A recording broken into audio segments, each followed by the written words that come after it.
Welcome to Changing Higher Ed, a podcast dedicated to helping higher education leaders improve their institutions. With your host, Dr. Drumm McNaughton, CEO of The Change Leader, a consultancy that helps higher ed leaders holistically transform their institutions. Learn more at changinghighered.com. And now, here's your host, Drumm McNaughton. Thank you, David. Our guests today are Bill Conley and Bob Massa from Enrollment Intelligence Now. My listeners may remember that we've had Bill and Bob on a couple of previous shows where we talked about enrollment and some of the challenges that are going on. Since retiring from Bucknell University, Bill's partnered with his longtime friend Bob, who's a former dean of enrollment at Johns Hopkins, to assist universities in overcoming their enrollment challenges, especially at how things have changed in the COVID era and post-COVID, what institutions must be thinking about to ensure their enrollment meets their goals and needs going forward. Bill and Bob join me today to talk about the recent report from WICHE, what's going on in higher ed enrollment, and why it's important for institutions to change how they're doing business in this new normal. Gentlemen, welcome back to the program. Thanks so much for having us. Yep. Thank you. Thank you, Drumm. I'm looking forward to our conversation. Every time we get a chance to talk, my learning IQ goes up probably 140% each time. Well, gentlemen, like I say, this is probably the third or fourth time we've had you on the show. You are the definitive enrollment experts, at least in my mind. Before we get into our topic for today, which really is talking about the demographic cliff or the enrollment cliff or whatever folks are calling it, give us a little bit of your backgrounds. Let us know what your experience is, because I'm always amazed when I hear it. Well, thanks, Drumm. I'll start. Again, my name is Bob Massa. I started in higher education, admissions, and financial aid, I think in the 1800s. I mean, it's been a long time. Started in 1974 at Columbia University in the graduate school and spent some time at Colgate University and Union College. Became the dean of enrollment at Johns Hopkins University in 1989 and went over 10 years later to Dickinson College in Carlisle, Pennsylvania as their VP for enrollment, and a couple of others prior to retirement. But that's basically my pedigree. I have a doctorate in higher education from Columbia, and, looking back on a 45-year career on a college campus as an admissions enrollment leader, I wouldn't have changed anything. So I'm grateful for the time that I've had, and certainly grateful for having us on this broadcast today. Thank you. Bill. Thank you, Drumm. And Bob, when he mentioned Colgate, we have a little inside joke that when he worked at Colgate, I was an undergraduate there, which makes people think there's a big age difference. But in fact, it's about 8 months.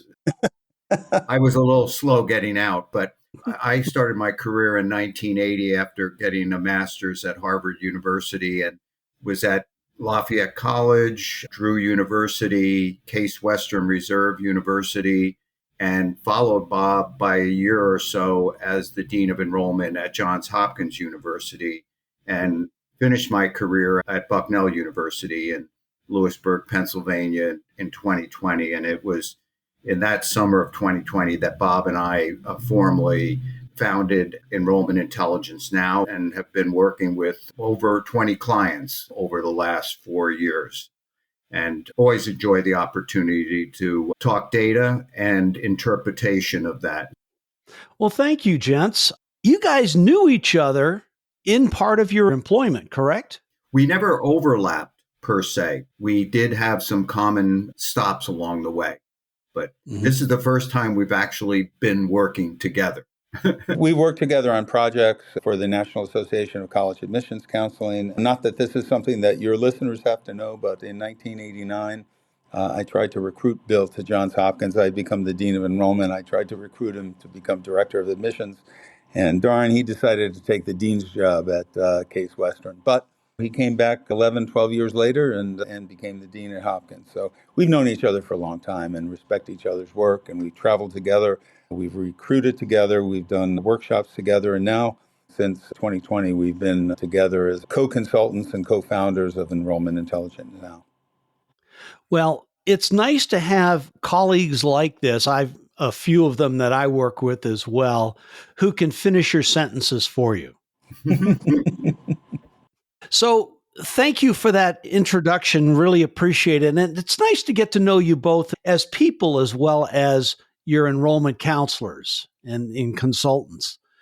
So just recently, WICHE came out with their annual report about enrollment. It doesn't sound good, but in our conversation, you helped me put it in context. So, gents, if you would, let's put this in context and then drive down details on what's actually going on and what presidents and enrollment VPs can do about it. Great. Well, I'm sure that most listeners have either read the report or summaries of it in the Chronicle or Inside Higher Ed or other higher ed news sources. The report is called Knocking at the College Door, and it's something that WICHE, the Western Interstate Commission on Higher Education, has published every 4 years for just about as long as Bill and I have been in this profession. And it's, I think, one of the most reliable and thoughtful analyses of college enrollment trends, NCES and the clearinghouse notwithstanding, which is one of the top. So according to them, we're not going to see much of an enrollment cliff, a great decline all of a sudden, a drop off in high school grads and college enrollment. As much as we'll see a graduate, but I would say significant decline from a high of about 3.9 million high school graduates this year in 2025 to a low of about 6.5, something like that, in 2030, and then just below 3.4 million in 2040. So that's about a 13-point drop over, 15-year period. And it's important to put that in context, though, as you suggested, Drumm. So in 2010, when Bill and I were still active enrollment managers, there were just under 3.4 million high school graduates. If we think back to that time, in 2006, 2007, 2008, we were warned about this little decline from about 3.5 to about 3.4 million high school grads, a little under 3.4 million in 2009. But I would say that most colleges, certainly most selective colleges, successfully adapted to that, as they did, frankly, in other minor turndowns that we have experienced, Bill and I have experienced in our careers, in the late 70s and in the early 90s in particular. So colleges were somehow able to, through expanding their course offerings, looking at different populations, never retrenchment, not in those times, always kind of expansion, but they were able to make it through and to make it through well. But this time, though, a combination of this, the increasing list price, how much parents and students think it's going to cost, and a decline in the perception of the value of a college degree, even though I would say that net price to students today is less than it was 10 years ago. Let me say that again. Net price to students today is less than it was 10 years ago in 2024 dollars. That has resulted in a decline in the percentage of high school graduates going on to college. That in and of itself hasn't resulted in it, but the perception of the price has resulted in that. Yeah. When you talk about net price, what do you mean? I mean the price that students actually pay after financial aid. So this is discount rates, scholarships, et cetera. What does that mean? It means that colleges and universities are actually deriving less revenue as a result. So, obviously, big inflation over the last several years. But if you translate what was happening in 2014 in terms of college prices into today's prices, it's costing students less. And that's according to NCES statistics. So combination of the lower numbers of high school grads and the declining percentage of those that go on to college is going to hurt many colleges and universities in their quest to actually recruit traditional age students. But I would just say one other thing. These national statistics hide some details. So there are 5 states in the WICHE data that are hit the hardest in terms of the decline in high school graduates. And they account, this is incredible, they account for over 75% of the decline nationwide. California, which is a surprise to me because I, heretofore thought that was a growth state, but it's not. Illinois, Michigan, New York, and Pennsylvania. And these happen to be states with a large number of private nonprofit colleges. Some places, you look at New York State, Columbia and NYU, You look at Pennsylvania, Penn and a small college like Swarthmore, they're not going to have to worry too much about the demographic story, but many others are going to need to tighten their belts and focus on what they do well and provide real evidence of value in order to survive. Mm-hmm. And for further context, it was interesting. I think there's going to be, for the leadership listening to this podcast, a kind of Groundhog Day approach. Like, haven't we heard this before? I pulled up the 2013 WICHE report, which was titled The Pupil Cliff. The 2014 was a long way down the enrollment cliff. Now, what was interesting, to Bob's point about 2010, they pointed out that in 2014, there'd be 3.3 million college students, and it would begin to grow gradually in 2020, which is what we saw, a little bit of increase that brought us up to 3.4 million. You're talking about high school graduates, though, right? High school graduates, yes. Not college students. Which feeds the colleges, right? But they pointed out, but that increase was not nearly at the rate seen from 1990 to 2011. So what we're seeing is, if any rebound, it was very gradual and not to Bob's point, not at the growth rate. And the president of WICHE at the time said, quote unquote, the growth agenda is essentially over. And I think that's going to be a theme later when we talk about how do you respond. Yes, Princeton, MIT, and some others might grow in response, but that's not going to be an option for 99%. Yeah. But to put a little more clarity, Bob pointed out the regional differences, and these are significant. Folks in higher ed making big decisions, recruiting students, have to localize these data. And Western, because of California, a drop of 20%. This is between 2025 and 2041. The Midwest, 16% decline. Northeast, 17% decline. And as Bob said, the 5 states that represent 75% of that decline. What's really interesting, the white population in this time period will drop 26%. Wow. Now, the Hispanic population will go up 16%. But let me just observe 2 things. The end for the white population is it will drop from 1.6 million to 1.2 million. The 16% increase is a growth from 940,000 to 1.1 million. That's big differences. Yes. And so, for many of the traditional liberal arts colleges, which have been predominantly white institutions, mainly because of the regional population, so the big N is the white population, but the Black population will drop 22%. Even the Asian population is dropping 10%. So we're talking about significant differences. And the one other thing that we would point out is gender, which is buried in this.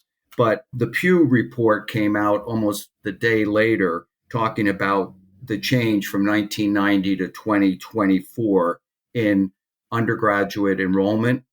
Just as an example, in 1995, 29% of people between the age of 25 and 34, 29% were female, 29% were male. In 2025, that percentage is now 52% female, 42% male. Having college degrees. Having college degrees. Good news, more college degrees. But the gap, and it's represented in all of the subset in gender, the gap is growing. So when we talk later about solutions, how colleges in their regional focus can address this disparity between male and female is in there. So again, that's masked by the data. But that was just some of the further nuance. I would add to that, and Drumm, I'm going to let you get in here and ask a question at some point. But we've been talking about we've been talking about this disparity in the percentage of women earning college degrees versus men for the last 25 years. It was very clear in the early 2000s that this was happening. There was a conference in, I believe, 2001 at Morehouse College that I was privileged to participate in that talked about the dearth of men in higher education. And here we are 20, 25 years later, still talking about the same thing. And to Bill's point, the gap has grown wider. So it's a lot easier to talk about this stuff than it is to actually do something about it. And I think right now we're in a position where we don't have any choice. We really do have to present the case to young men, in addition to women, but particularly to young men, because so much fewer of them are actually going on to higher education, that there is a value here, and that value is going to be far greater than simply going into the workforce from high school. Yeah. We'll let you ask questions. Great. And I do have some questions. Well, that information certainly explains a lot of the differences that come out in the report, but the overall causes, as I understand it, this basically is a result of the Great Recession and the birth rates changing. Is that still a fair statement?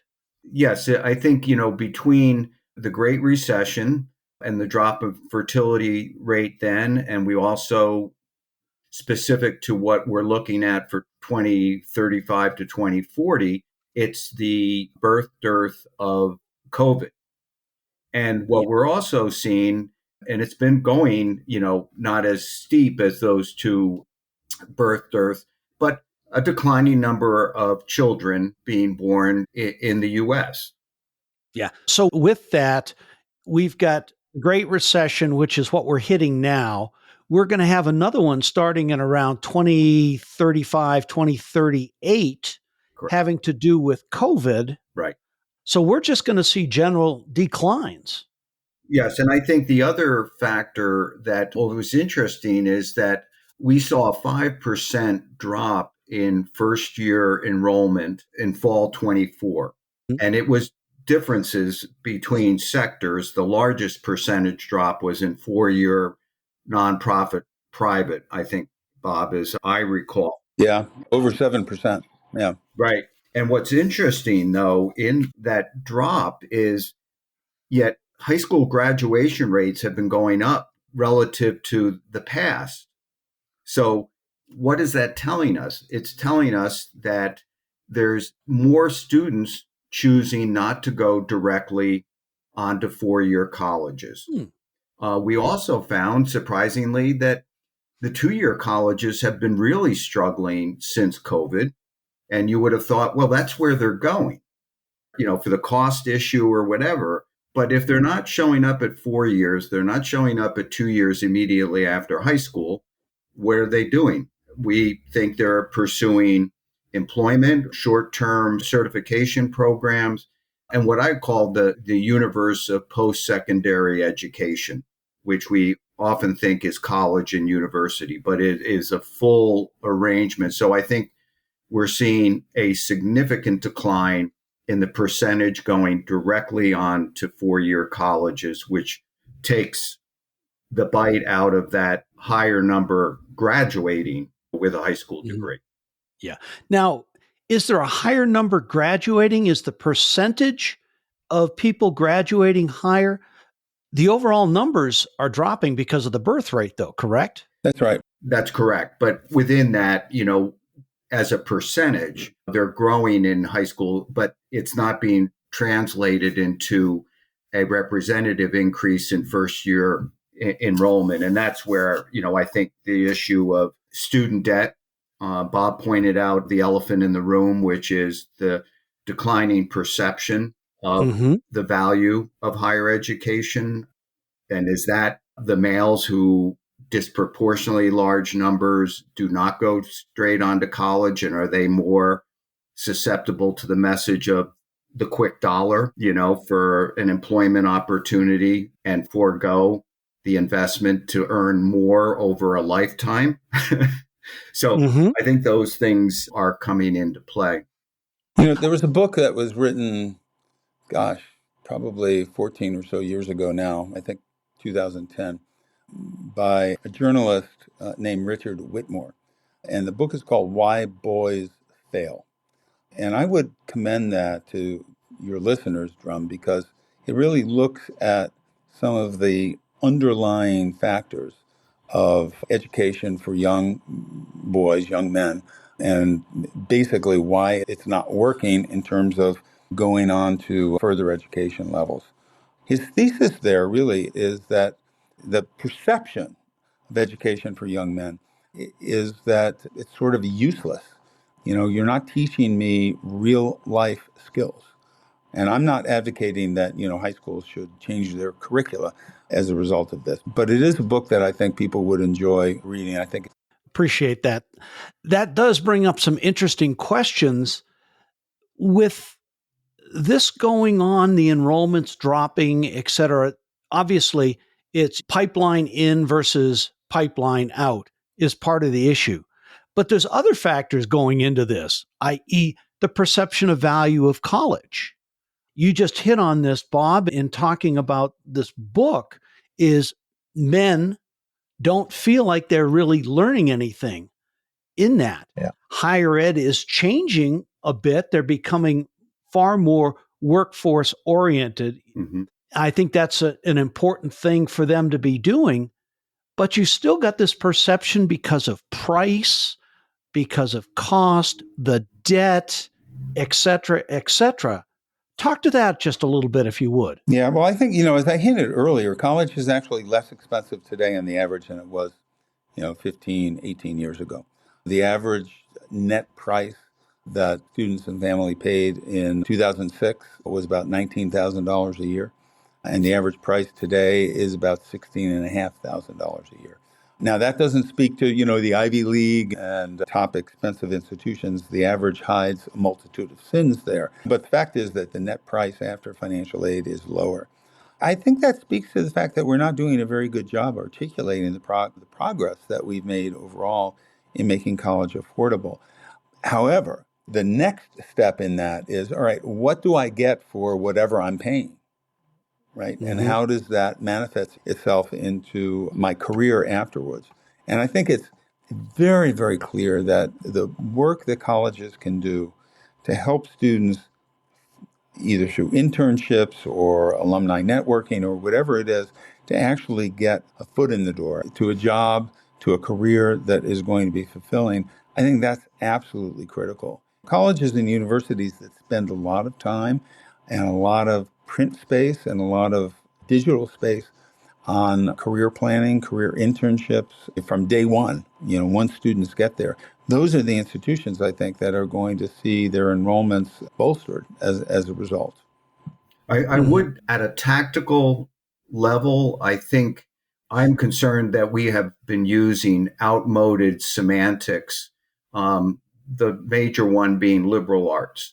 That's and right. The reality is, when this basic construct of a 4-year undergraduate education was created, the liberal arts included Latin and Greek and math and sciences, etc.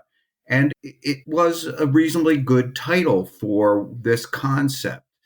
I am convinced, and both Bob and I are graduates with liberal arts backgrounds, but to call it that now is an oxymoron. And it's not just because of the political implications.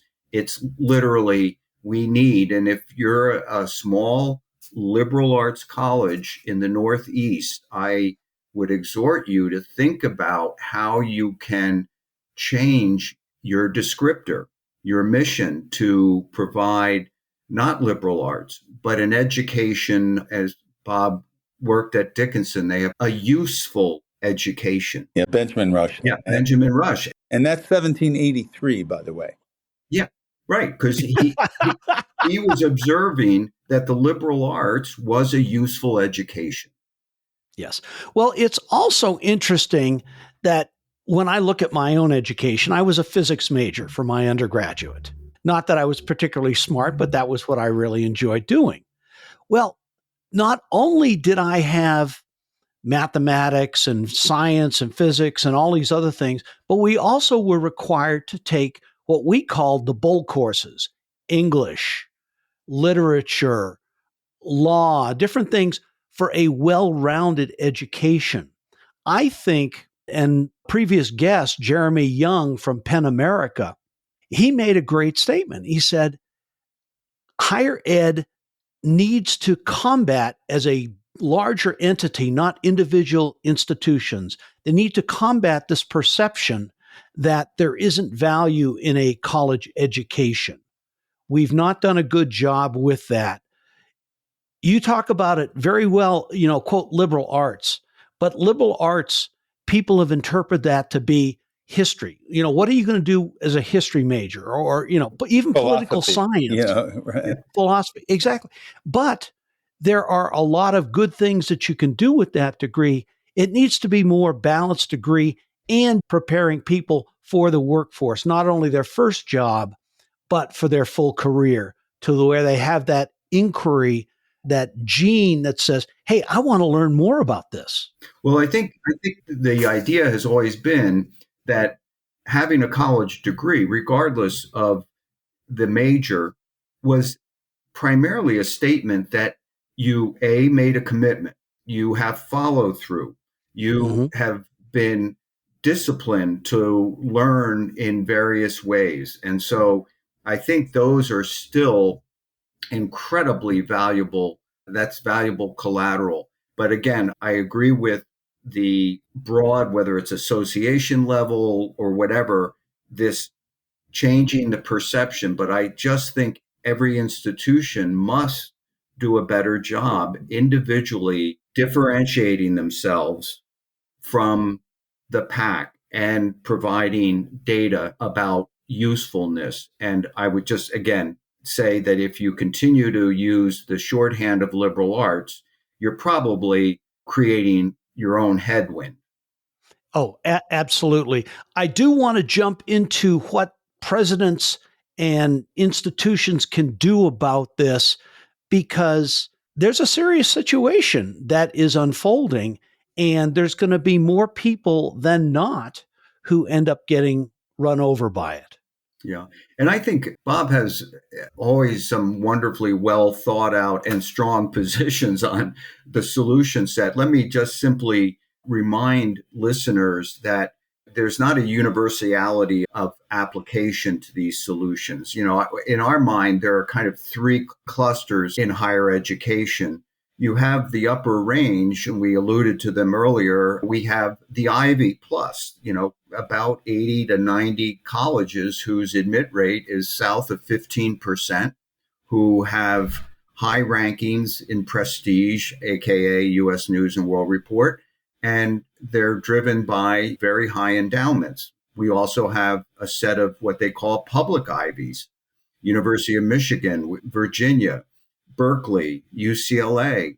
These institutions are in a very privileged position. Just yesterday, Penn State main campus, where everybody wants to go, State College, and a whiteout of 100,000 in the football stadium, they want to increase their undergraduate population on that campus. Well, that is going to trickle down and wreck their own branch campuses and their regional publics.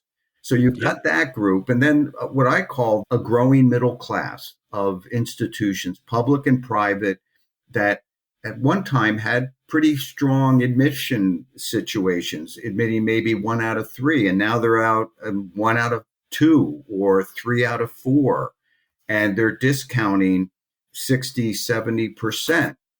And these institutions, public and private, are the ones that, particularly in the Midwest and the Northeast, that are going to have a really hard time addressing this, because they have cultures and expectations that don't see themselves as middle class. Yeah. And then the bottom layer, of course, is open enrollment, the community colleges, and they still have overhead they have to fund. So these demographics, are concerning for them. But again, each of those groups, I think, has a different solution set. Bob? Yeah, for the latter two categories, Bill, that you mentioned, the solution is not in growth, right? These institutions are not going to be able to grow. So for those institutions that are selective, you call them the growing middle class, but not Ivy-like, And, as well as for those who are less selective, they're going to need to look at their historic enrollments, I think, and determine what their right size is. For example, a small private college that grew from 1,700 students in the 90s to, 2,500 students 10 or 15 years later, they're really going to need to take a good look at what they can serve and how they might reduce their targeted enrollment and their budgets back to that 1,700 level. Bill and I always joke about, higher education always adds, never really takes away, never really subtracts. It's easy to add, it's much more difficult to cut. And cutting, we've always said, you can't cut your way to excellence, but you need to be realistic about the supply and demand. And bigger is not necessarily better, especially if you don't have the revenue to support bigger. Shrinking is going to be painful because people and programs are going to need to be cut or eliminated. But I guarantee you that is less painful than closing. Absolutely. And the one thing I would say that is you can't cut your way to growth, but you can cut your way to excellence. Because if you start focusing on what it is you're really, really good at, which becomes a branding issue, understanding what your customers want, understanding where your excellence is, you can have the institution survive and even thrive. And I always go back to the example of Carnegie Mellon, which back 20, 30 years ago was just kind of a routine institution. They decided to focus on tech and look at them. They're in the top 3 in major, major technology areas. So it's that branding and that's understanding of excellence, I think, that is critical for institutions to do right now. I think what they're going to have to do is understand where to cut back and how to do that in a way that is going to help the institution long term. It's going to hurt in the short term. And people are going to get hurt in the short term. But again, I would be pretty emphatic in saying that pain is less than the pain of closing. You don't see this as much in public institutions, although, if you look at West Virginia University over the last year and what they've gone through, and also the non-Penn State public universities in Pennsylvania where there's been consolidation. Yeah, the PASHE. The Apache group. You see that, again, it is painful. People don't like it, but it's a lot less painful than closing. And the past year, there have been only 16 colleges, 4-year colleges and universities that have closed. And there are over 2,200 of those institutions. So there's not a lot. And most of them are small. Most of them enroll fewer than 1,000 students. But, I would say you're eligible too. This hasn't happened to us yet. WICHE, you're eligible too, man. It can happen to you. And so I think we need to be proactive. I think presidents and provosts need to be proactive and not put off what is inevitable and not wait until, they really have to make these cuts, these reductions, these right sizing, let me call it that, in order to thrive, not only survive. Bob, I was going to say that they really need to follow the data. And when Bob talked about a college that at one time grew in a growth mode and then has seen annually the first year enrollments go down. That's not like fiction, but I think a lot of colleges keep thinking the turnaround is around the corner. And what I would do, and I don't know who made this quote, but I think it tells it all. It says, if we keep going in the direction we're going, we're going to end up where we're going. And when you're in a decline and all the metrics that feed your funnel are continuing in decline and your admit rate continues to go up and your yield is going down and your discount is going up, those are clarion calls for action. And I agree with Bob to call it what it is. And, Gordon Gee called it what it was in West Virginia, and that has not been pretty. President at Ohio Wesleyan called it, and it's not pretty, but they have a fighting chance to, as Gross says, this is a valley, but unlike a valley that eventually comes out to a more promising future, we can't say that that's a promising future, even after 2041. Yeah. We frequently at the Change Leader talk about higher ed being in a mature to declining industry, more capacity than there are customers, et cetera. Folks have got to look at this now. They can't postpone unless you're in that highly selective Ivy plus area. You've got to be looking at this now because you've got three choices, or actually four. You have the choice of looking at it now and making potentially painful changes and cuts. You've got going out of business, which is not a good option, or some sort of merger, acquisition, consolidation. There really isn't a whole lot of choices other than those. Right. And I would say, it's interesting. We saw Hampshire College and they closed. They said, nobody come, we're closed. And they got an infusion of money and they opened back up, Same with Sweetbriar. Sweetbriar did the same Sweetbriar, thing. yeah.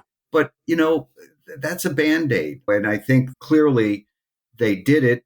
They closed and it was so painful they opened again, but they're not on a sustainable pathway now. So I think it's hard to be doom and gloom. This is more, these numbers are reality. It is not Groundhog Day again. It is real. And those institutions and I agree with Bob, I think right sizing is the way to go forward.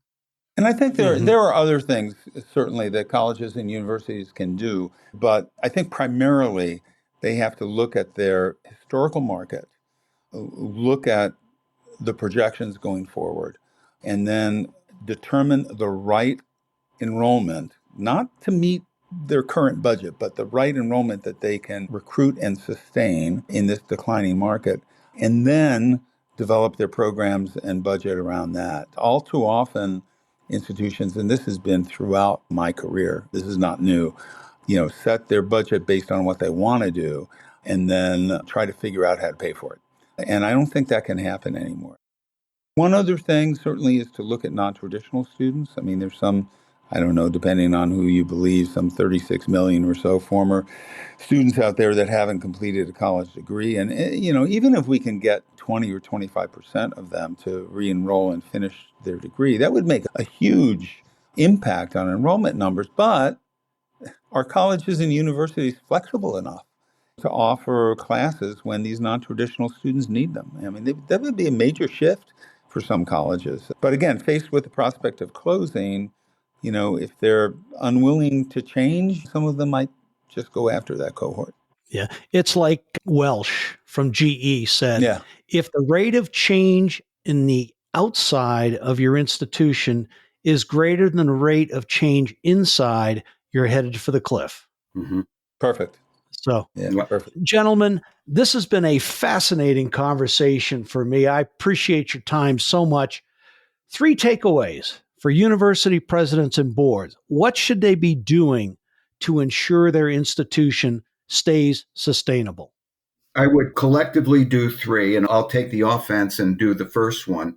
But I think they have to be realistic and follow the data and remember that all colleges in that second tier and certainly the lower tier, they're regional, if not sub-regional. So really understanding what your market is and your demand curve and listen to it. Don't think that you can recruit your way out of a declining market. It's just not going to happen. So again, what you come up with is going to be unique to you. But if you don't face those realities, then you don't get there. Yeah, and I think that really is the number one takeaway for me, that institutions have to get real. They have to determine what they're really good at and what their overlap institutions might not be as good at. And they have to lean into that. And they can't be afraid to trim their sails, so to speak, and make certain that what they're doing, what they're teaching, what they're staffed up to is going to be appealing at a price that students can afford. I would say also that there's some little quick fixes that I don't really think are quick fixes. One we just talked about, the recruitment of former students who have never earned a college degree. Another is dual enrollment. Community colleges have done this really well. Some four-year colleges are now beginning to do it. And what I mean by that is that students who are currently in high school take courses at the college and get college credit for it. And some four-year colleges are beginning to look at that. The jury's still out on whether that's a good strategic move or not. My guess is that most of the students who do that were going to go to college anyway and are probably not going to go to your college if they're taking courses there. And then the third thing I've been hearing not too much about lately, but several years ago, was the 3-year bachelor's degree. And in fact, I forget which institution is looking at that now, but there are a handful. There's a number of them out there. Yeah. The accreditors, Northeast Commission, the Northwest Commission, and now HLC, the Higher Learning Commission, are all playing in this area. And I think that there's a consortium. I heard there's some consortial conversation around this with a group of colleges that may be part of those accreditation units you mentioned, Drumm. But, think about this from the institutional perspective. I understand that a 3-year degree is going to be more affordable, perhaps, for students. But think about cutting your revenue sources by 25%. I don't know how practical it is unless they charge more per year for a 3-year degree. But then what's the point? Well, on the other hand, if you have overhead and you're flying the plane and you're going to get 3 years of somebody sitting in the plane instead of 4, you'll take the 3, because at least they're paying something. The one final thing I would say is we talked about the cost of higher education. I think a really serious examination of how are they going to address individually an unsustainable cost trajectory and discounting increasingly and leaving less for development of programs and paying faculty and staff is not the answer. So we work with clients who have wanted to do a tuition reset and lower tuition. And we haven't seen a real trend in that direction. But I would say if you're not selling at the price you're charging right now, you might have to look at the reality of how do you structure your price to be competitive in the value proposition. Yeah. For those 2 lower categories, if you're not looking at some sort of academic realignment, prioritization, rebranding, etc., then you're going to be behind. And unfortunately, there's a good chance you may fall into the closure category. Right. Gentlemen, this has been a fascinating conversation. Thank you so much for being on the show. I look forward to the next time we get a chance to have another great conversation like this. Thanks a lot, Drumm, for inviting us again. It was fun. Thanks, Drumm, and just always good to chew on these big issues. Appreciate it. My pleasure. Thank you, gentlemen. You bet. Thanks for listening today. And a special thank you to Bill Conley and Bob Massa for their sharing with us their insights on higher ed enrollment and what presidents can do to change how they're operating and thinking in this new normal for higher ed. Thanks again for listening. See you next week. Changing Higher Ed is a production of The Change Leader, a consultancy committed to transforming higher ed institutions. Find more information about this topic along with show notes on this episode at changinghighered.com. If you've enjoyed this podcast, please subscribe to the show, and we would also value your honest rating and review. Email any questions, comments, or recommendations for topics or guests to podcast@changinghighered.com. Changing Higher Ed is produced and hosted by Dr. Drumm McNaughton, post-production by David L. White.